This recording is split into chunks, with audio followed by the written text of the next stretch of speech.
السلام عليكم ورحمة الله وبركاته. اليوم ان شاء الله بنسوي ريش. بعلمكم كيف اليوم نسوي ريش. مني انا عندي كيلوين ريش، بضيف ربع كوب خل ونص كوب ماي، بحط ملح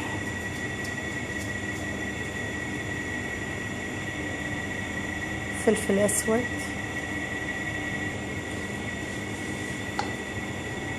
زين. مني بعد ما خلطنا اللحم الحين بنخليه في الثلاجة مال ساعتين او 3 ساعات، وكل شوية بنجلبه عشان الخل والماي اللي تحت نخلطه كله ويا اللحم.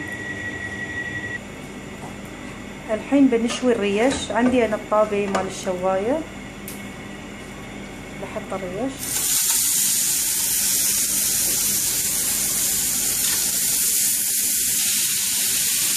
بعد ما احط الريش بضيف شوية، بحط ماي ربع كوب،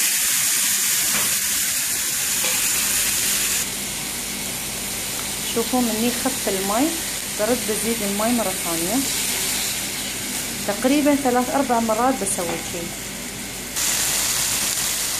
شوفوا مني خلص الماي وكل شوية نقلبه. الحين بخليه بدون ماي. شوفوا روحه بيستوي، بيطلع الزيت من اللحم نفسه وبينشوي.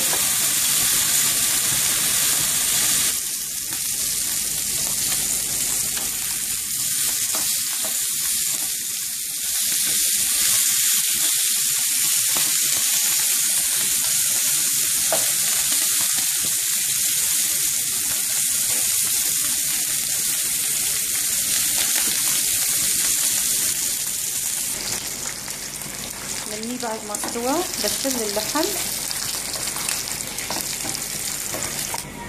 ولو عندكم زيادة شوفوا برد بحط اللحم، ونفس الشي بضيف ماي. وهالريش بعد ما استوى بس اسوي زيادة طبعا. وياكم بنت كمالي، هذا الاكاونت مالي، وبالعافية عليكم.